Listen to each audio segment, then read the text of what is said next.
Hi, my name is Haley, and I wanted to come on and introduce myself, kind of walk you guys through the last 10 weeks on Zepbound, GLP-1, tirzepatide injections.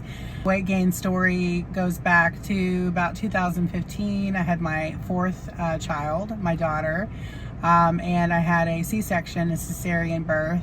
And after that, I had a lot of problems with my cycle post-cesarean that I didn't have with giving birth naturally the first 3 times. And about a year after having my cesarean, I opted to have a hysterectomy. And after that, weight loss stopped for me. Nothing I seemed to do worked. Didn't matter if I was eating right, working out. But I had been talking to my primary care physician back in 2022. I'd started the process on having the gastric sleeve. My highest weight that I have gotten to, I would say, would probably be 308 pounds. Also, I went ahead and got a therapist. I wanted to make sure that before I did weight loss surgery, that my head was in the right place, that I was doing it for the right reasons, and I got a nutritionist, and I even found a surgeon. I went through the initial consultation, and there was a list of things I needed to do to get ready for surgery, and I couldn't get over the idea of having surgery. And I've had 2 surgeries in my life. One was the C-section or cesarean, and one was the hysterectomy. And so at 43 years old, I don't have a lot of experience with surgery, but it's not something I want to do unless it's absolutely necessary. So I postponed. Then getting into 2023, really just trying to, 2023 was a big year for, at the end of the year, I discussed with my primary medical weight loss, like medication, seeing if there was something I could do. Flash forward to 2024. The very end of 2023, I had this front tooth break off. I was a root canal that had been at a broken tooth. They had done a root canal on it, and they had put a crown on it, and it was beautiful. I was so grateful that they were able to keep the tooth, because I have a dental phobia. So I've had some bad dental work over the years, haven't been real impressed or happy, and over time have developed this sense of kind of a phobia. It didn't help that when I was a kid, I watched The Dentist, which is a horror flick that basically this guy's wife's cheating on him, so he is a dentist and he ends up pulling all of her teeth out. So spoiler alert for anybody who hasn't seen it. If you're young, I wouldn't recommend it if you intend to not have a phobia. At the beginning of 2024, I had a routine. So in February, I had a routine extraction. So extraction with the intention to put a denture in that space. And then I went to go see family in Texas who I haven't seen in 5 years. So I traveled. I had a temporary tooth that I wear, in case I want to, pop it in for insecurity purposes or whatever. And I come back from out of town, had the best trip ever. I was excited that I was able to travel and not worry so much with the tooth. But long story short, great trip, came home. First night that I was home, I had my first ever asthma attack. I couldn't catch my breath, and I do tend to carry a seasonal inhaler for chronic bronchitis that my primary prescribed several years ago, and I keep them on hand just in case I have a chronic bronchitis like coughing attack. And so I couldn't catch my breath, and first asthma attack I've ever had. 43 years old, pretty scary stuff, and I didn't know what to make of it, but it was really late at night, and so I took some puffs of my inhaler, was able to get it under control. No big deal. The second night that I was home from my vacation, it happened again. And this time I couldn't catch my breath and I couldn't breathe. And I remember telling my husband, hey, you're going to have to call the ambulance. And I'll be honest with you guys, I have never in my life ridden an ambulance. So for me to even say those words, the look on his face was like, are you sure? And I knew that I wouldn't make it to the hospital. I remember how terrified I was, and I remember how sitting there thinking as I was not able to breathe. You know, this is it for me. This is it. This is where we say our goodbyes. And I remember how important it was for me to tell my husband that, tell the kids I love them, I love you. That needed to be the last thing I said, because it was lights out. I lost consciousness. I don't remember anything.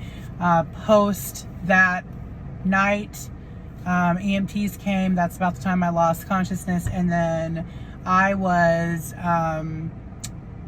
up in the hospital. Now, the wake up in the hospital is a little interesting, because when I officially woke up, which was 3 days later, two nights later, I was intubated.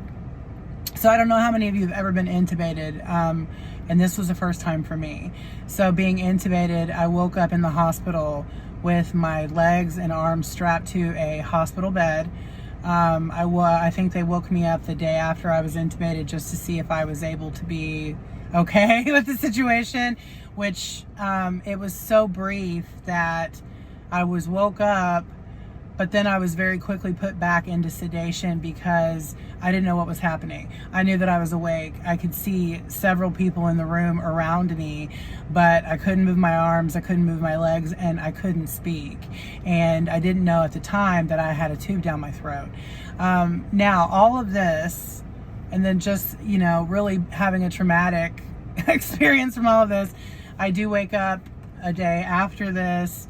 I'm able to get some paper, write a note to the nurses that are in the room, because no one's explaining to me what's happened, and have the tube removed by writing a note saying, hey, the tube's crooked.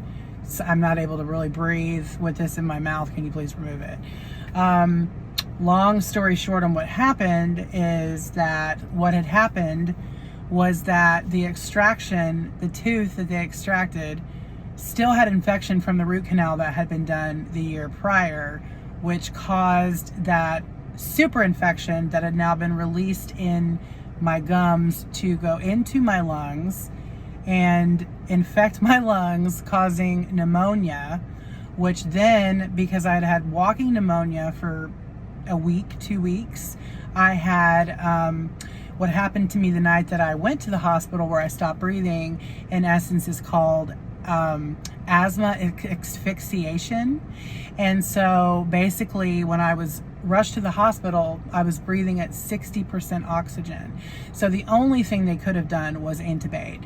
Coming out of intubation is a trauma that I don't even know how to explain it to someone who's not been through it. Everything doesn't work. So coming out of intubation, I couldn't walk, I could barely talk. Motor skills, not very good with motor skills. I couldn't really write. I couldn't really, it took a while. I was released from the hospital the day after I was downgraded from the ICU, but I was still running a ridiculously high blood pressure. I think it was 205 over 110. I remember being in the hospital and waking up and just feeling like what happened? How did we get here? How did this happen?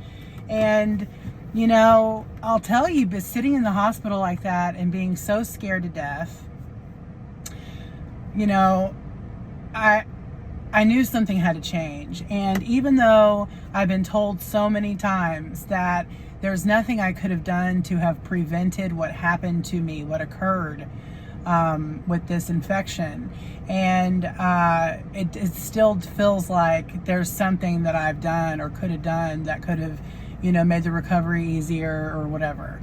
So I remember calling my husband from the hospital when I had been downgraded from ICU and moved to med surg floor, still in a very serious state with my blood pressure. But that's when I really started to feel the pain of all of the medications that the hospital was using to heal me. All these medications in my system and coming off of them and just feeling horrible. And reaching out to my husband on the phone and saying, you know, I've been sitting here thinking all day about what happened, and I literally refuse to spend one more day of my life miserable. And I had felt that way being fat, and I had felt that way getting to the point where I had become so overweight that I just didn't want to try. I just had tried so many things and I'd had so many failures. And here I've been doing my due diligence with the doctor's office of asking my doctor, what can we do? And just not really feeling like I was being taken seriously. So at that point, light switch on, ready to rock and roll, ready to figure out whatever I needed to do in order to make this work for myself, whether it was medical weight loss with, pills, over-the-counter pills. I was even okay to go ahead and move forward with the surgery. I will say this, in starting something like this and kind of the fears that maybe we have when we do something like this, one of my biggest fears was the shot. Giving myself a shot in the stomach. And I will tell you that when I was intubated and I was in the hospital and I was recovering from this pneumonia, I was given about 17 blood thinner shots in the stomach, and those shots hurt. So I knew that there was nothing that I was going to encounter with this that was going to be any worse than what I had just been through. And so I figured, let's give it a go. Let's give it a try. I had been receiving a lot of correspondence from Weight Watchers. I had been receiving a lot of correspondence from other things I had looked into over the last couple of years, and I had seen the GLP-1s popping up in there, and it's like, take this quiz, see if you qualify, yada yada yada, and so I finally just said, okay, I'm gonna do this little quiz. And I did a little quiz, and I ended up signing up for Sequence, which is through Weight Watchers. It's Weight Watchers Clinic, and I signed up through them. And right off the bat, they were like, hey, we have blood work that we want you to go do. And it was included in the membership. So I was like, hey, okay. And I literally went the next day. I wasn't going to drag my feet. I wasn't going to waste any more time that I felt was precious to being a mother on the planet here with my kids. So I went and did the blood work, and we got the ball rolling. So within a week of signing up for Sequence, I had opted for the insurance covered. And when I say that, that's what the insurance had covered so far. So the process for me to get an approval for GLP-1 medications was a 2-week process. So during the 2 weeks that I was waiting, I started naltrexone and bupropion together. And I did have about I had about a 13.8 pound weight loss while I was waiting for the GLP-1 to get approved through my insurance. And I will say that when I was approved for Saxenda, Wegovy, and Zepbound. And I was really excited. I'll tell you all about this. A little excited, got approved, was excited the insurance was going to cover it, and then whoop, just as soon as I was excited, the excitement was gone because it was not locatable anywhere where I live. So I wasn't going to be able to get it. That's another reason I really wanted to discuss why I didn't come on sooner and talk about my journey with Zepbound, because number one, am I going to be able to get it? And number two, once I get it, am I going to be able to continue to get it? So now that you have a full background on how we got here, let's talk about what's been going on since we got here. So a huge thing, another big thing for me is that I'm very self-conscious about the tooth, but obviously there's this whole new fear about going to a new dentist and having some kind of catastrophic problem again. But within the next couple weeks, I will have that denture in, and I'll feel more confident to come on and do more videos explaining to you how the process is going, what kind of things that roadblocks I end up running into, those kinds of things. I want to talk about the 10 weeks that I've been on Zepbound.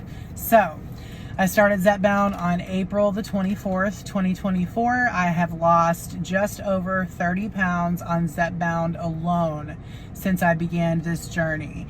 My first month, I started on the 2.5 milligrams and I lost, I believe it was 16 pounds in that first month. Now the second month, my doctor made the decision to dose up into 5 milligram, and I went through 5 milligram, had a pretty decent month with that as well. And then this third month, my doctor said we were going to go ahead and dose up to 7.5. I've been on 7.5 now for 2 weeks. I take my shots on Wednesdays. I am afraid of needles, so my husband does give me those injections in my stomach. And I have had, as far as side effects, let's talk about that. I don't know that they're really necessarily side effects, but I will tell you that hunger-wise, I get hungry the day before the injection, really hungry. And then I'm really hungry the day of the injection, and then the rest of the week, there's no hunger whatsoever. I don't get hungry. I don't get hunger pains. I really have to almost force myself to eat because I'm not hungry. So I try to find things that are light. Usually try to eat something like a soup with some crackers. Another thing that's a little bizarre is I have pretty much lost taste for meat. Meat has to be prepared a certain way for me to eat it. I can't eat meat or chicken, really. The smell of it. I'm a meat and potatoes girl from Texas, so I was raised on steak and baked potatoes, and those things are just not appealing to me right now. I love those things, so hopefully at some point I'll go back to being able to eat them. But for now, what I desire is vegetarian meals. Meals that are, light, not hot. I really like cold meals. I like cold salads, cold cucumber Israel salads are really good. Really cold salads, sandwiches, lots of light colored drinks. I've completely cut out anything brown, not because I just felt like it was the right thing to do, but more or less because I don't have a taste for caffeine products or anything that has a lot of caffeine content. Caramels, those kinds of things. Candy, I wasn't big on it before, but now I'm like, it really doesn't set well. If I eat ice cream, I tend to go with something like a sorbetto, a dairy-free. But side effect wise, nausea, very, very little. I may experience nausea in the day for maybe 20-30 minutes, and it's so mild that it doesn't impact whether I carry on my day or not. I never feel sick enough that I need to go lay down or anything really like that. I have a lot of energy, tons and tons of energy, opposed to before. So I'm getting up earlier, staying up later, which is great. Stairwell, that's another thing, is I remember before getting on the shots that just walking up and down the stairs was just a horrific experience, and all of a sudden, I'm doing this. We have a two-story house, so I am constantly going up and down the stairs. I notice now that I don't feel as much pain on my knees, back, all those kinds of things. One of the things I do experience a lot of pain in is my back, and I had before I started this, my therapist really encouraged me to, before you start, I need you to really try to go find you some really good supportive sports bras. And at first I was like, okay, well, I haven't really lost any weight. I want to go buy a bunch of clothes. But I did what she said, and I went and got a couple really good supportive She-Fit bras. And it's so bizarre because those bras are actually loose now. I just got them about a month ago, and I'm seeing weight loss literally everywhere. So my experience so far has been pleasant with it. I don't have much gripes. I'm pretty happy overall on the shot. My blood pressure is in the correct range, so I've been able to quit medications from doing these GLP-1 injections. And I think for me, I wanted to find a solution where it took me off of medications instead of keeping me on them. So post leaving the hospital and being on 20 something medications, you know, to be down to just that one Zepbound shot is amazing. It's life-changing. So I'm going to keep doing the shots. I'm going to keep showing up and telling you guys how it's going. I have been doing some recordings of my full body, doing kind of like showing you guys the front, the sides, and the back. And I am filming those and trying to get more of those videos so you can see what it started like and what it looks like now. It's substantial weight loss. So for anybody who's considering doing this, I am not a weight loss professional in any kind of way. I'm not here to give medical advice, weight loss advice, or anything of that nature. I'm simply here to just explain to you what my own personal experience has been, and hope that I can shed some light on some of you who may be considering doing this journey for yourself. It has been incredible for me. Mine has been covered, fortunately, by my insurance, so I haven't had any out-of-pocket cost. I do face the same challenges as everybody else in that, you know, I may not be able to get the injections 1 month, or I may not be able to get the dose. And so those fears are, you know, they're valid fears and they're common, and, you know, I experience those too. But, you know, I have to take the benefits over, you know, I have to take the benefits over the gripes, and it definitely, the benefits outweighs anything that I've been through so far with it that would make me even consider stopping it. So anyway, see you soon.